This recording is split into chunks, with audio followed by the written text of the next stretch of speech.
Now we're moving on, and we're going to talk about the NES Mini. Now, this is something I'm actually quite excited about. I think you'd have to explain this more to me, to be honest. Okay. We'll swap from... Right. If you've not heard the... Yes, we're going to swap now. Yeah. Still Nintendo, so we're still Right. on... Right. Nintendo Entertainment System was Nintendo's sort of first major commercial home gaming console. Came out in Japan in 1983, known as the Famicom, or Family Computer. Right. Okay. Then was released in Europe and in North America in 1985 under the banner of the Nintendo Entertainment System. Okay. And it was a hugely popular, like, 8-bit gaming console that launched things like Super Mario and Legend of Zelda and all these sort of titles and games and things that we kind of now know as those sort of our staple Nintendo came out on this console. Okay, and obviously it's then replaced by the Super Nintendo, the N64, the GameCube, the Wii, the Wii U, etc., etc. Nintendo have now announced that they're going to release, and it's during, I think, November 2016 release, ready for Christmas, a new mini version of the NES console with 30 preloaded games. Right.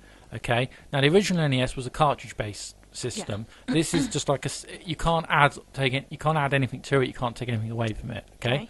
So it is just like a static sort of box that has HDMI out, which is an upgrade over the original, which just had a composite analog out. So it's sort of HD upscale, and they're actually going to have these new rebuilds of the original square NES controllers. Yeah. With a different plug, and apparently the plug is now compatible with the Wii U. So you can use these traditional looking controllers with the emulation retro station thing that you get with the Wii U. Right. Apparently. I'm quite excited. Price point is going to be, I think, anywhere up to about $100 US. It's about £50. I've seen them at. It might be a bit cheaper in the US. You may be looking about $80 maybe. I think it's quite cool. Yeah. I've been actually quite excited about this, so I've actually I pre-ordered one because I thought this. Yes. Oh. Well, we've got to think about it. If this is actually a proper Nintendo licensed product made by Nintendo, the quality is got to be. Yeah. It's not going to be one of these sort of cheap Chinese knockoff things. So I'm hoping the quality is quite good. And think about it, with the Nintendo NX, which is their next generation console, still delayed or pushed back or not ready, whatever. It's not there. It's not for this Christmas. The Mini NES is actually Nintendo's console for this Christmas, and I think the sales will be huge. I mean, I'm looking forward to it, quite frankly. Okay. I mean, you get things like the original Super Mario Brothers and original Zelda game, and along 30 others actually like preloaded on this thing. Yeah. And it's going to incorporate save points. Because the original games, you couldn't save on the cartridges, or they were sort of like you had to start from the beginning and just get as far as you could, then you die and you start again. So a bit like a sort of arcade game. Well, a lot of this was from arcade technology, but they're actually going to have these artificial save points that allow you to like freeze frame a game at certain points, and you can actually go back to it. Yeah. Which I think is really cool, actually. I mean, I'm really looking forward to it. And then we hear that there's going to be a similar product from Sega. Right. Going to redo the what was actually known as the Sega Genesis in the US, but it was called the Sega Mega Drive. So in Europe, especially in the UK, it was known as the Sega Mega Drive.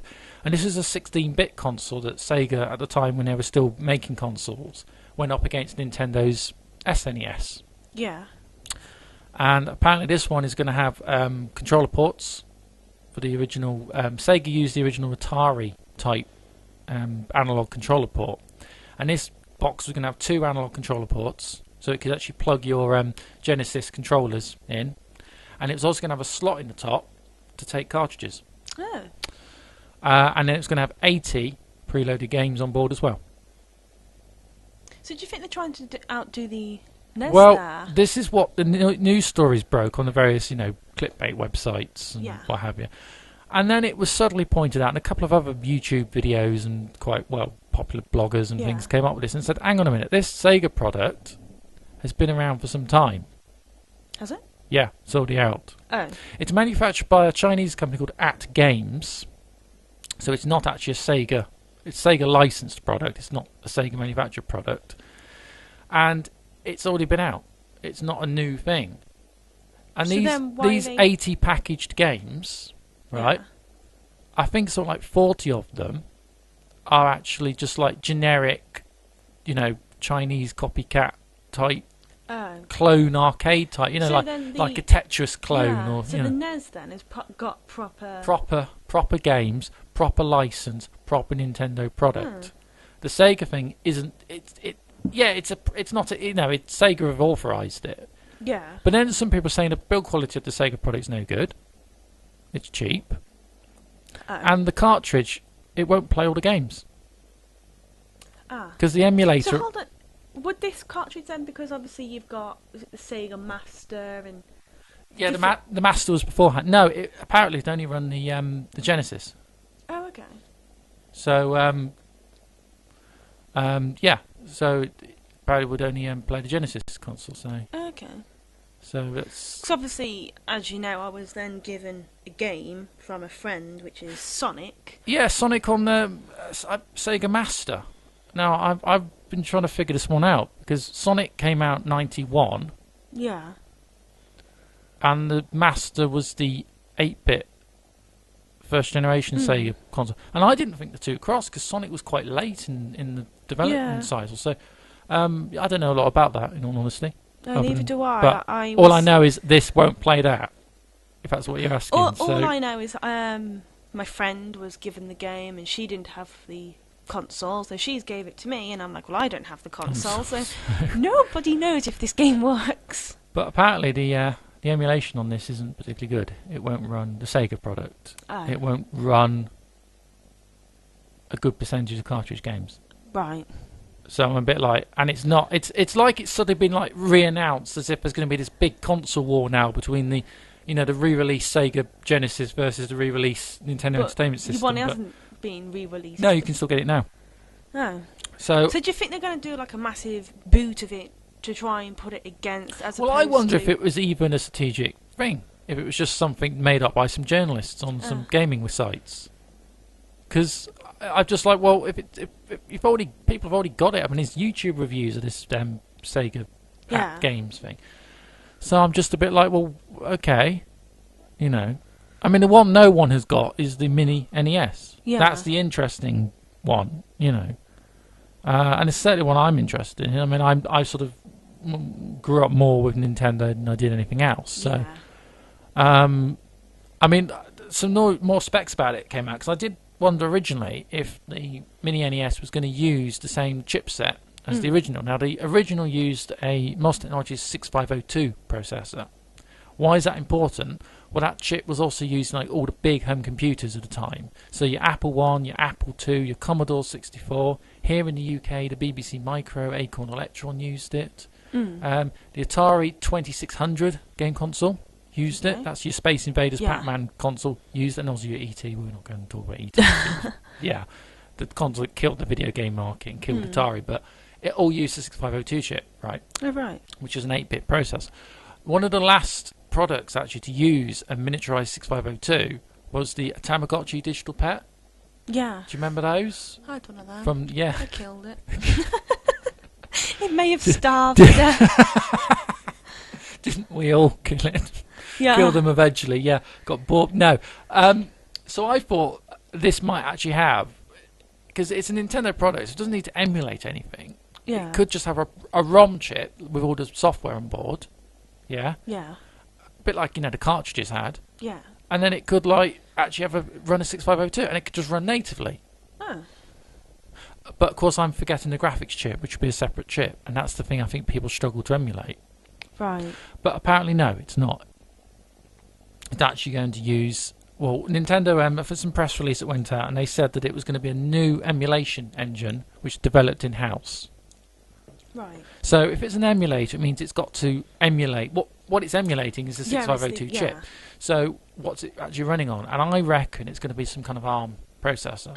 Now, ARM processors are what basically your smartphones, your tablets, the Xbox One console, and think development boards like the Raspberry Pi all use the ARM chip. It's cheap. There's billions of the things you can buy chipsets very, very cheaply for it. Yeah. And people have written emulators. I played emulators.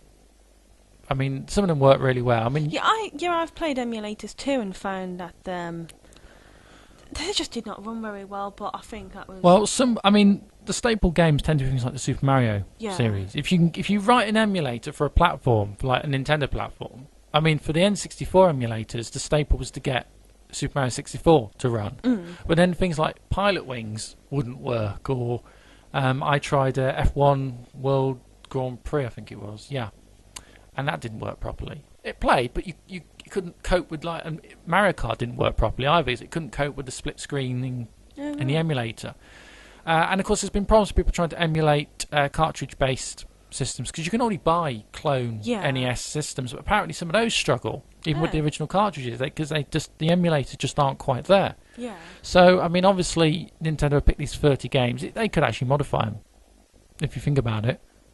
Yeah. They can modify the source code of those games to make sure it runs. It's going to be a closed system. You can't add to it. You can't take away from it. No. So once it's all closed up, etc., you can probably get quite a reliable system to work. Yeah. So. I mean, I'm still looking forward to it. I think it's going to be really, really interesting. I think it'll just be fun to have at the end of the day, if nothing else. So I think everyone should get one, and I'm not being paid by Nintendo to say that. But you're more on the fence. To be honest, I haven't... I think the only sort of early games I played was the Nintendo 64. Yeah, well, same here. I mean, PlayStation. I haven't really played any ones than that, so I just like... We've got to figure out who's this going to be for. Who's the market for this? And it's going to be those people that kind of, had NES in 85, 86, and were playing into the early 90s. I mean, my cousin had an NES. I didn't, so I didn't have anything. The first thing I ever had when I was about... This is a sad story now, but it was my N64. The violin time. N64, which should have been when I was about 13. I had a PlayStation 1 to start with. Yeah. And then I had the Pikachu edition, Nintendo 64, which is not, which came with the Pokemon Stadium. I was like, yeah, that game was so great. And then obviously when we replayed it, we're like, wow, this game's appalling. It's always that's the thing that people are going to play Super Mario Brothers, and they're going to have these wonderful memories. The hard way. If you had a really favourite game, don't replay it when you're older. Yeah. It just ruins it. It just ruins your expectation of the game. You're killing the retro market in one statement there. I mean, with Zelda, you can go play the games again. It's always the same, but I think it's this sort of characteristics and... especially the commentary on that game. You sort of had rose-tinted glasses to it when you're 9, but when you're 24, you think, whoa, this is bad. What? Nothing. It was. We played it. You thought it was dreadful. I just fear we're going to have to play it again now for this programme, but... Would you really want to put yourself through that again? We might be asked to. Oh. We might be asked to. But... yeah, so I'm looking forward to it. There's been some criticism, people saying, "Oh wow, you can get a Raspberry Pi and you can plug, controller in." And it's like, yeah, you can. Even I've done that, but that's not the point. Yeah. The thing is that this is like people are going to pick these up for Christmas, probably play over the Christmas holiday, and that might be it for it. Yeah. But that kind of doesn't matter. Yeah. I do think £50 that isn't bad, to be honest. If it's more of a all parents, because as of over the last 2 or 3 years, if people haven't noticed that 90s things when I was a kid have picked back up. We have the micro scooters of hell back in. We have the...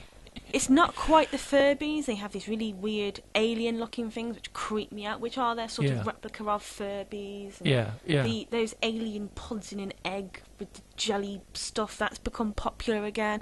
So I think really they are going back to the, oh yeah, look, this is what I played when I was a kid. You can have a look, and then some, Dad, that's really old. Why do you want to play that for? Yeah, well, that is the thing. But then it's the parents and dads that are buying them. Yeah. So you can have those that are going to buy them, as a sort of cheaper Nintendo console thing as a Christmas present for whoever. Yeah. You can have those then that are going to like from the collector's market, who are going to want these because they're part of the story. Yeah. I mean, I want one because I want to play the games. I want one because it sort of adds to my kind of generic collection of consoles and games. And it's just, I mean, I've got a zillion and one Raspberry Pis. Okay, I've got USB PlayStation controller. You can rig up something to play NES, NES game, and SNES games, but N64 very, very easily. But it's about, you've still got to have some technical knowledge, and you've still got to get the emulators to try and work properly, and you don't get sound half the time, and controllers don't read, and there's a lot to do. Yeah. Well, this is just going to run out of the box, and I think that's the point. Yeah. That's the point of why doing this console now. And a lot of people have been saying, oh, wow, if they do this, then, might they go and do, a mini SNES and even mini N64? I guess it depends on what the popularity is. Well, or is this just a one-off? You could argue it's a stopgap for the NX, possibly.